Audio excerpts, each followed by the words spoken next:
Minions have spawned. Alright, so what's up everybody? My name is Zelkenon and welcome to another episode of Smite Pros and Cons. Now, if you're not familiar with the series, basically I take a god and or goddess and go over their abilities and give you their pros and cons. Sorry. I don't know what happened there, but pros and cons, and this is all my opinion, so let me know what you feel about, in case this would be Artemis for this video, but for future reference, just let me know what you think of the god and goddess in the comment section below. So let's start with the pros of Artemis. So I should drink my potion. There we go. And we should start with her 1, moving on through to her 4 eventually. So her 1, the pros of it is really basic and simple. It's a really nice route, but more so you can use it in combination with the other abilities and lead to a really nice chain effect. Now, you can do this by yourself with just your ulti, without having to rely on other people for further chain reactions. But if you are familiar with this, if I can speak, you cast your ulti first, and then they're stunned, and then you can drop your root right on top of them for being rooted for even longer and allowing you to get more damage off. Now, you can also rely on other people for further ability chains, like if you just a huge stun lock or slows or whatnot, or just overall just burst damage. So we're going to try here. We're going to do our little Tusky here and then drop our Tangled Root here, and then that's the chain I was talking about. It allows you to, do chains like that. It's a really nice chain reaction of just stun, CC, and just overall just burst damage. So moving on with her 2. Pros of this is very obvious. You gain a crazy amount of attack speed and movement speed. So you can use this more so, I've seen, for just chasing down enemies, getting the extra movement speed, so they're running away and you can chase them down, and also kind of prevents the attack debuff. So what I'm trying to say is, like, once you start attacking, you notice you slow down rather than just running. So if you increase your movement speed, that's going to be a little bit faster, so you can attack while moving a little bit easier, without having to rely on, haste Metalis.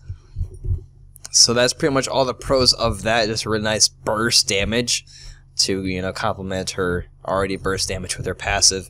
If you're not familiar, the crit strike chance per hit and stacks and all that wonderful stuff. So that pretty much works as like rage ideally. So moving on to her 3 is the insane volley we got here. So that's definitely a pro, is the pretty nice range of that.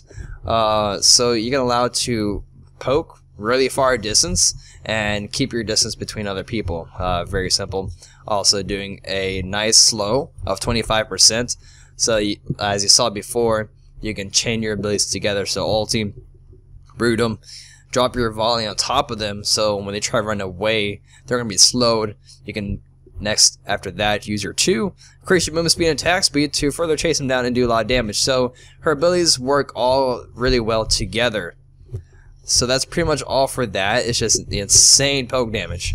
And also forgot to mention is it's a very low cooldown. It's only a cooldown of 10 seconds as seen here, 10 seconds. So you can use it more often. And it can hit multiple enemies, obviously. So it's a very simple, Artemis is a very simple hunter, but really effective. Moving on to actually recon, because I need to buy items, I just noticed. To her ulti. It's a really nice stun. It's a chain stun. That's what makes her mostly unique, is it can chain stun multiple enemies, allowing to go from target to another target. Now if you're really fed, it's really good. So you can stun one person in that time when they're stunned by Tusky, you can just burst them down in combination with your 2 and stuns the next person. So she kind of like Tusky kind of just finds targets for you. If you're really well fed, you can just burst them in the time that Tusky stuns them. And also does damage. In some cases, it does enough damage to finish off people, which is really nice from a range. So it's a really good control as far as, in team fights. It works really well just controlling the fight when just stunning person after person after person. And this is the area of it, but obviously you've seen it go much further. Now, it goes much further if it, it stuns him, and if there's a person behind him, it go on to him. So it's really cool. I missed? What? Okay. Alright, so moving on to the cons, beginning with her 1 is the long cooldown timer.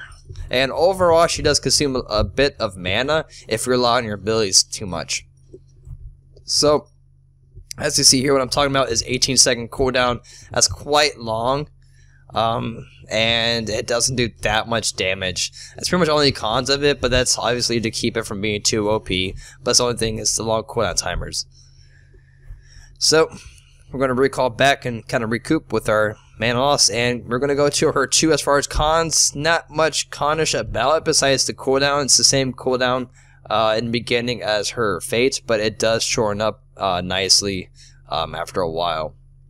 But that's pretty much it. You know, you can argue that durations is too short, but honestly I don't feel it's too short. It keeps her from being OP. But that's pretty much all. It's just the cooldown timer. Now moving on to her 3 as far as cons. Not much to say about it besides the low cooldown is cool and all, but it makes it cost more overall.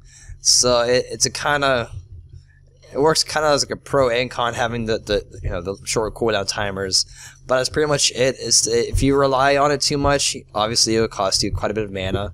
But yeah, there's nothing really bad about it overall. So we're gonna move on to her ulti as far as cons. The con to that is I've seen sometimes where people waste Tusky because they think they're in range when really they're not. That's more of a player-sided con. But other than that, you can argue it doesn't do too much damage, but like I said, hunters don't really rely on abilities for damage. But yeah, sometimes it can be disappointing, like let down if it doesn't chain to too many people. But overall, she has much more pros than cons. She's overall a really great hunter. I feel like she's not so much of an early game hunter, just from personal experience. Early game she doesn't do that well. More notably in arena and whatnot. In conquest she's alright, early game still, but in other game modes she kind of lacks. But she's definitely late game. This is one hunter you don't want fed, because with her passive she does so much damage, and after she gets leveled up she can rely on her 2 more often. That's what I feel like gives her a nice late game scaling, is her 2. I mean, that 75% is just insane amount of attack speed. Combo with the power of her 3 and all of her roots together, she's definitely a late game, like mid to late game hunter. So that's going to wrap it up for the video, as my voice is dying. So I'll see you guys later. Peace.